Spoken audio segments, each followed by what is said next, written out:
Dalam nama Bapa dan Putra dan Roh Kudus. Amin.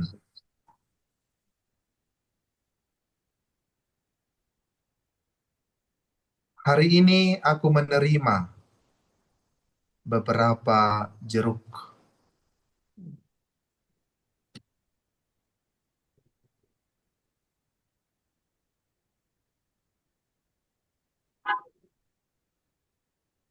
Ketika susterku sudah pergi,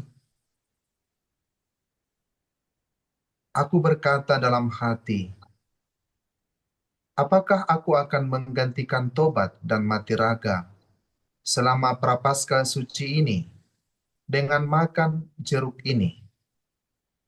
Sebab aku merasa kesehatanku sudah lebih baik.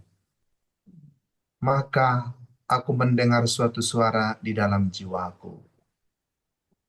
Putriku, engkau lebih menyenangkan hatiku dengan makan jeruk itu demi ketaatan dan cintamu akan daku, daripada dengan berpuasa dan bermati raga atas kemauan sendiri.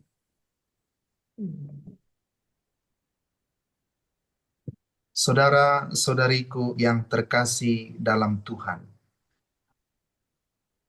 kita sebagai umat Katolik pada masa Prapaskah melakukan pantang dan puasa.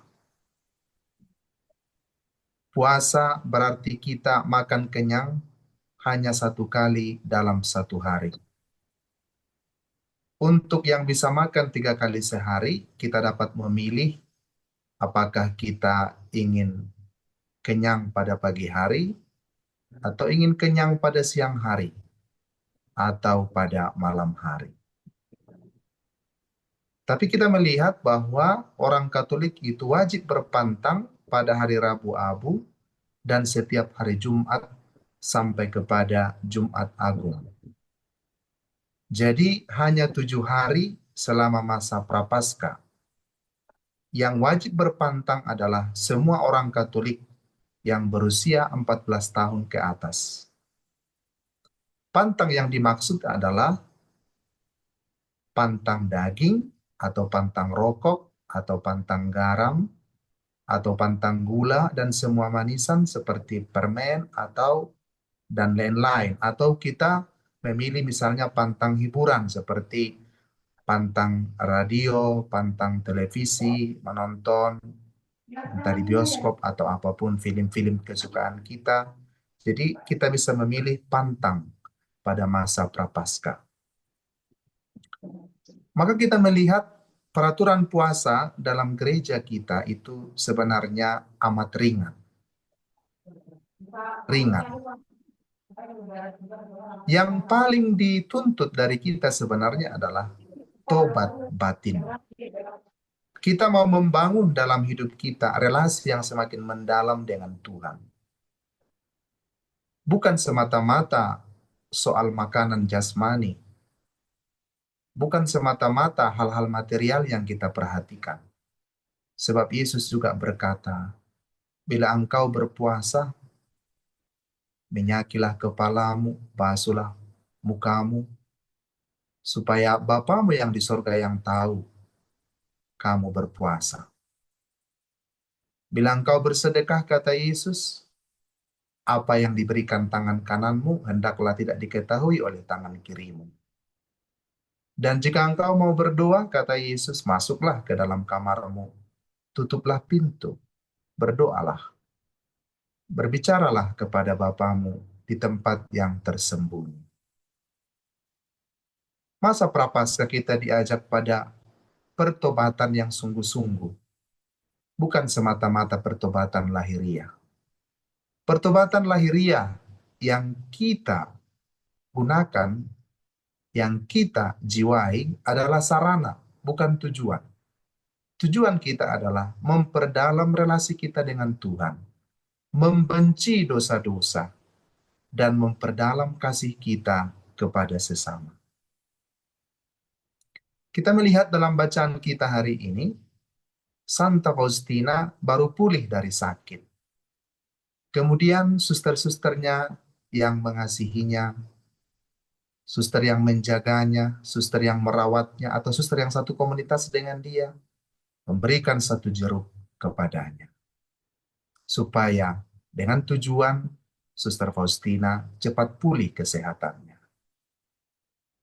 Dan bila itu diberikan oleh seorang pemimpin kepada seorang susternya, itu berarti ada di situ nilai ketaatan yang harus diikuti oleh seorang suster, atau dalam konteks ini adalah Suster Faustina.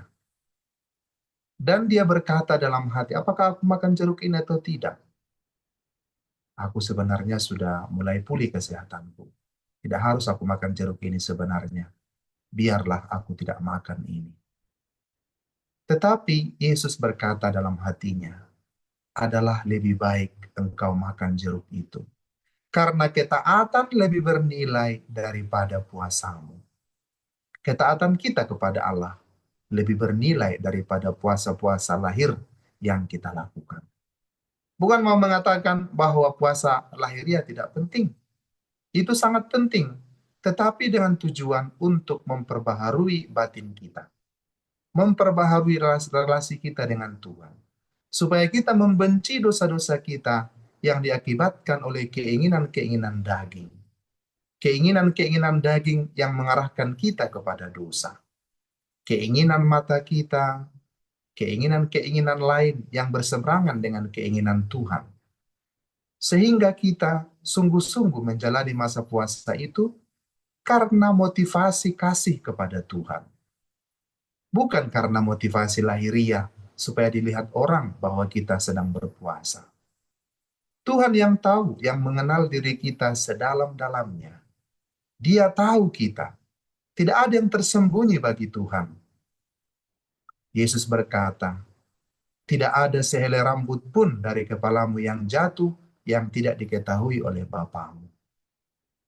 Tujuan dari puasa kita, tujuan dari mati raga kita adalah demi relasi, perubahan sikap, perubahan tingkah laku, kehidupan kita kepada Tuhan.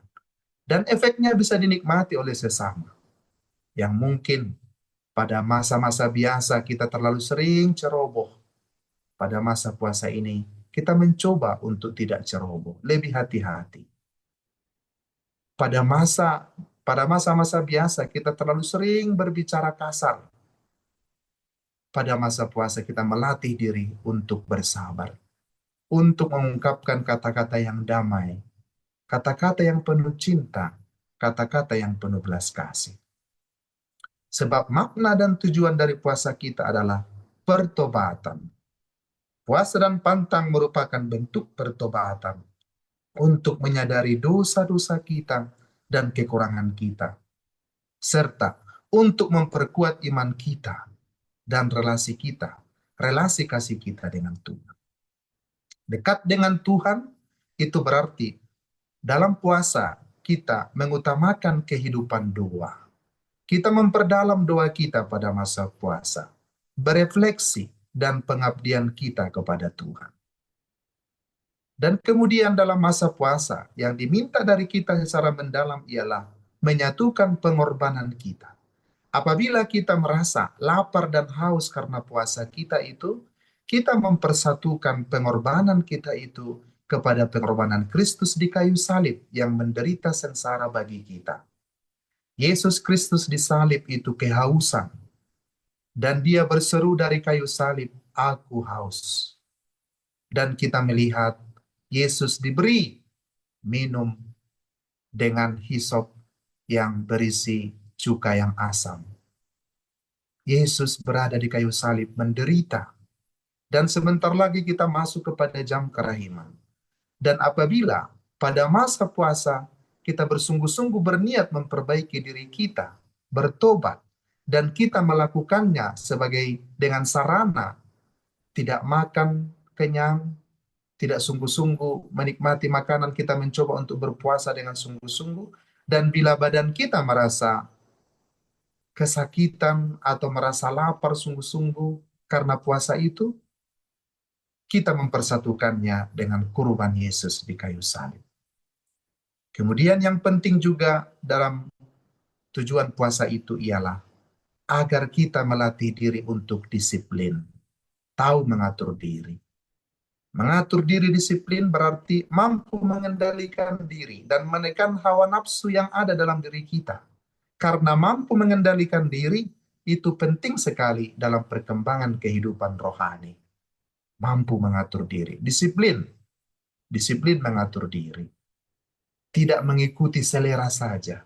Kita pelan-pelan mulai mengatur diri kita. Mampu menjaga diri. Dengan begitu juga nanti kesehatan kita juga akan semakin baik. Apabila kita bisa disiplin dalam hidup, disiplin dalam istirahat, disiplin dalam makan dan minum, disiplin dalam menjaga diri, menjaga kesehatan mental kita, dengan itu juga hidup kita juga akan semakin sehat. Santa Faustina taat kepada Tuhan. Kita mendengar dan melihat dalam bacaan ini bagaimana Santa Faustina itu taat kepada Tuhan daripada kepada kehendaknya sendiri. Saudara-saudariku yang terkasih, puasa kita itu berlangsung selama 40 hari ini, berlangsung pada masa Prapaskah ini dan juga nanti sepanjang pekan suci, kita masuk pada masa puasa. Mari kita ingat, puasa kita itu adalah untuk pertobatan kita, dekat dengan Tuhan, dan menyatukan pengorbanan kita kepada pengorbanan Kristus di kayu salib, dan menjaga agar kita tetap disiplin dalam hidup kita. Mampu mengatur diri kita semakin disiplin. Mampu memanajemen diri kita. Mampu mengatur diri kita pada masa puasa ini untuk tidak lagi dengan cepat menyebarkan cerita-cerita yang membuat orang lain sakit hati, atau ikut nimbrung pada gosip-gosip, atau kita memelihara sakit hati dalam hati kita. Pada masa puasa inilah kita diajak untuk semakin mendisiplinkan diri. Maka, tidak makan atau mengurangi konsumsi atau berpantang dan sebagainya, itu semua adalah sarana kita. Mari kita jadikan sarana itu sungguh-sungguh berdaya guna agar relasi kita dengan Tuhan, kasih kita dengan Tuhan kembali dikobarkan, dan iman kita kembali dihidupkan, dibangkitkan kembali. Yang selama ini mungkin suam-suam kuku, pada masa Prapaskah ini kita kembali mencoba untuk mengobarkan kembali semangat itu. Oleh sebab itu masa puasa juga disebut sebagai retret yang agung. Retret agung karena berlangsung begitu lama. Berlangsung begitu lama. Semua orang Katolik di seluruh dunia memulai masa puasa dengan Rabu Abu, dengan abu di dahinya atau ditabur atau dioleskan dengan tanda salib untuk menunjukkan kepada kita kerapuhan manusiawi kita. Agar kita menyadari segala-galanya akan selesai. Kita hanyalah debu.